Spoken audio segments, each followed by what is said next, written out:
al derecho comparado, como lo hacía el doctor Márquez correctamente, y decía que la Constitución de 1777 de los Estados Unidos es una constitución que tiene más de 200 años y curiosamente tiene un mínimo de reformas o de adiciones, es porque esa constitución entonces es una constitución que vive, pero que viven los jueces.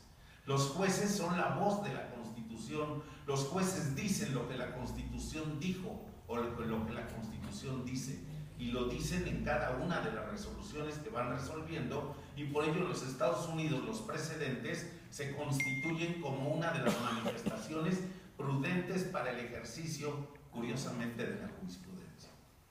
Entonces las decisiones se toman a veces por esos precedentes, el precedente fundados, derivados del precedente inglés. Pero en México, ¿cuál es el sistema?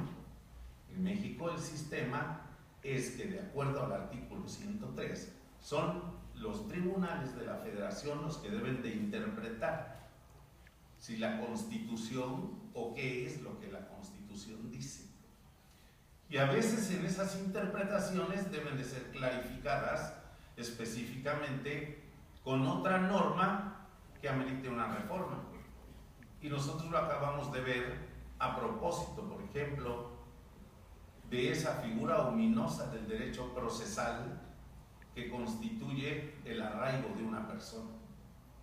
Cuando el arraigo, a título de ejemplo, nada más digo,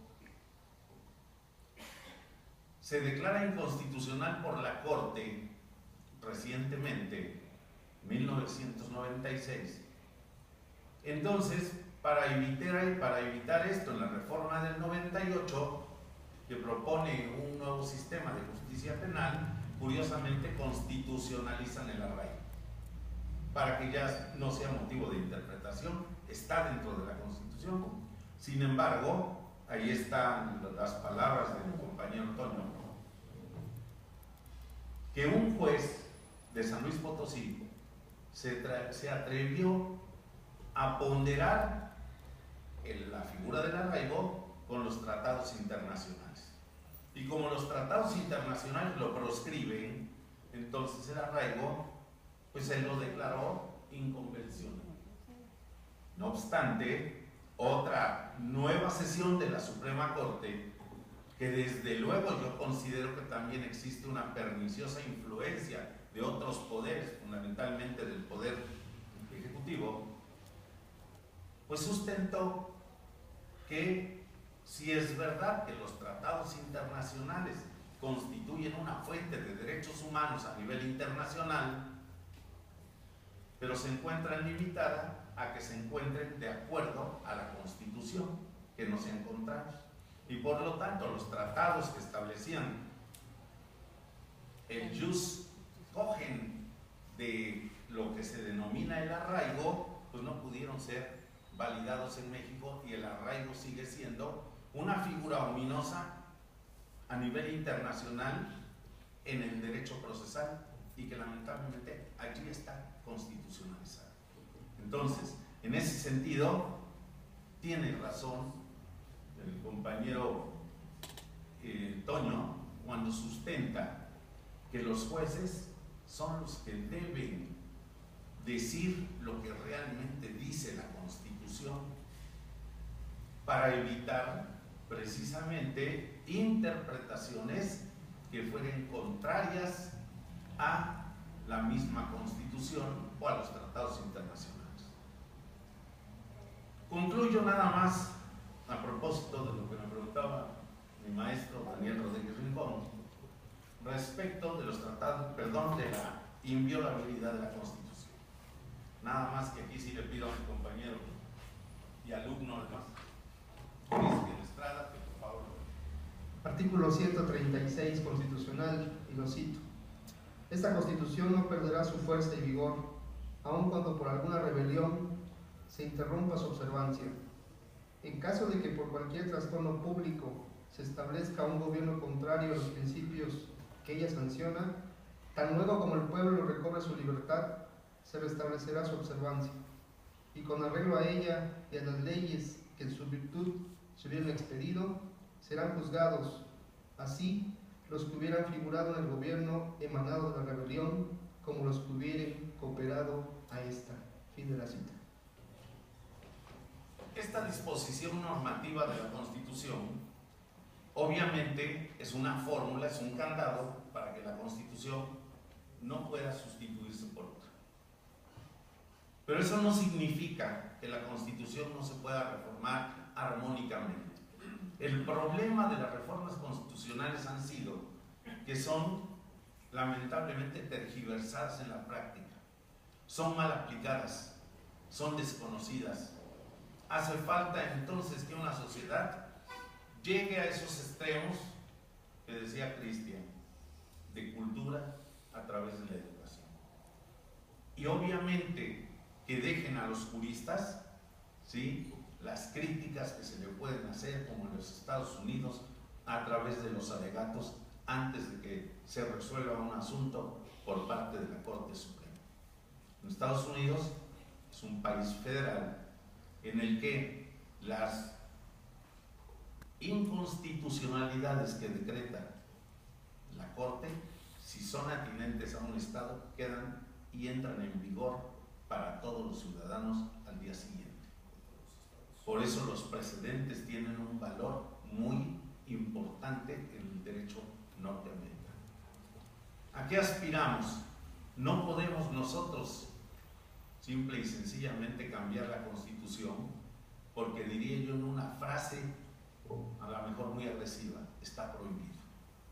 Pero la Constitución, cuando nosotros encontramos que en su realidad tiene 699 reformas, en menos de la mitad de vida que tiene la de los Estados Unidos, simplemente nos lleva a cuestionarnos por qué ciertamente los jueces no llegan a ese estado de convicción, de decir, interpretar y sin necesidad de ajustar la Constitución, dejarles esa tarea de adaptar la Constitución a los cambios sociales. Muchas gracias.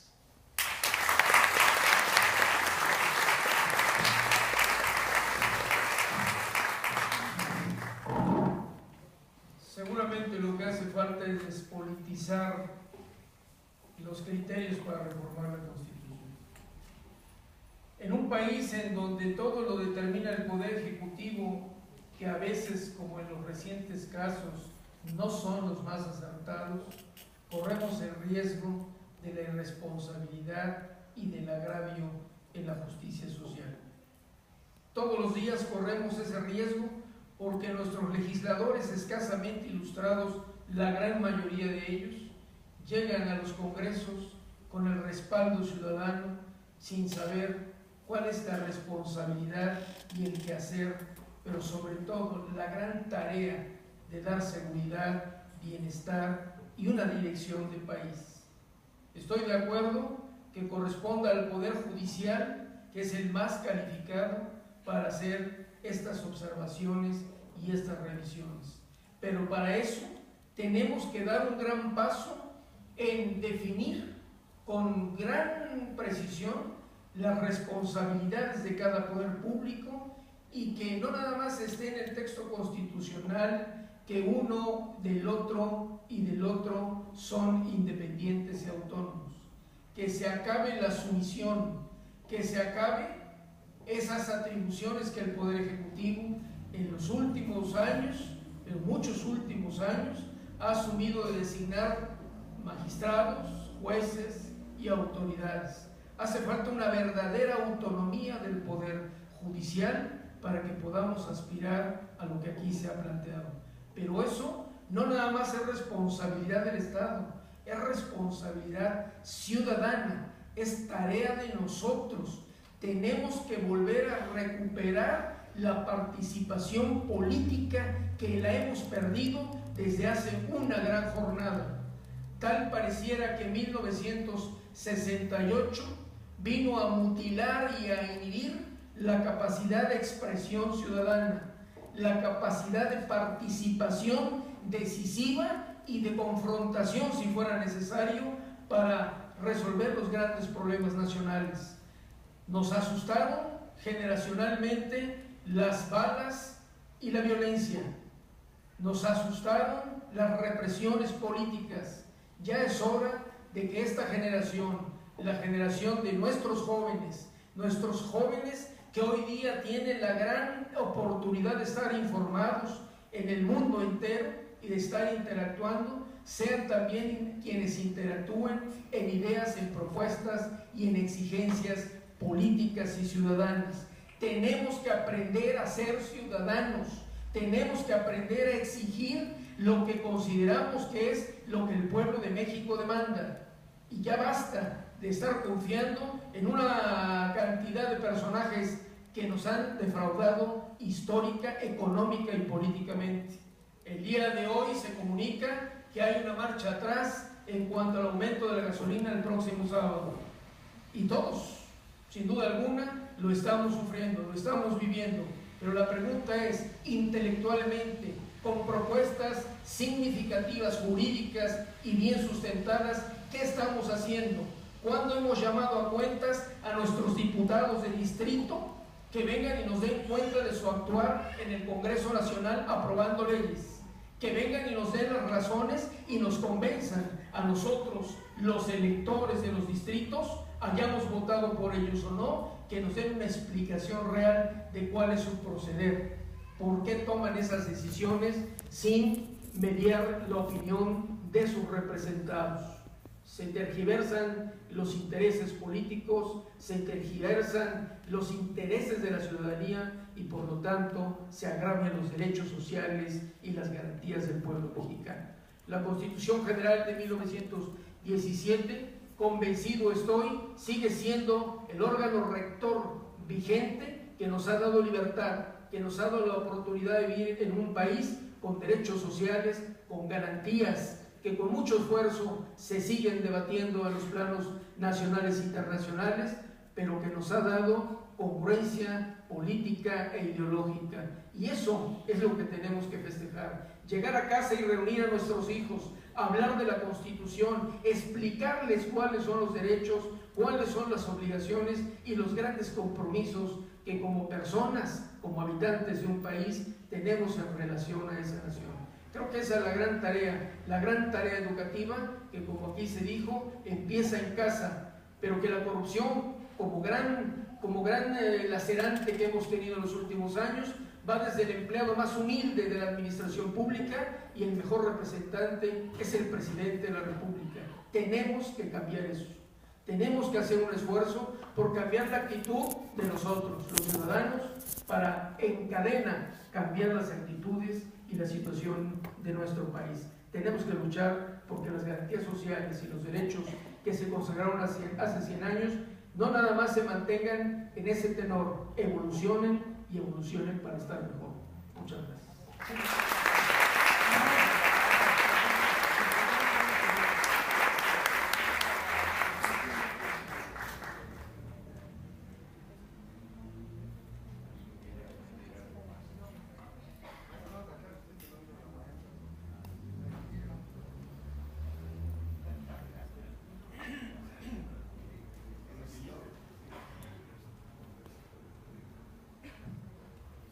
Elocuente y de cierta manera muy significativo las palabras que nos han vertido expertos en diversas disciplinas. Creo y considero, ¿verdad?, que el ejercicio estuvo bien hecho. Realmente una de las cosas fundamentales que necesitamos, como decía el maestro Espino, es ponernos a trabajar con los jóvenes, y de ahí probablemente logremos enderezar muchas cosas que ya de por sí traemos torcidas. ¿Alguien quiere hacer uso de la palabra para alguna pregunta? Adelante, tiene usted 2 minutos y es pregunta. Puede ser 3 preguntas concretas. Usted, licenciado Rincón, de forma concreta que se enfoca más a lo histórico, una vez que iba a entrar en vigencia. ¿Quieres pasar por aquí, por favor?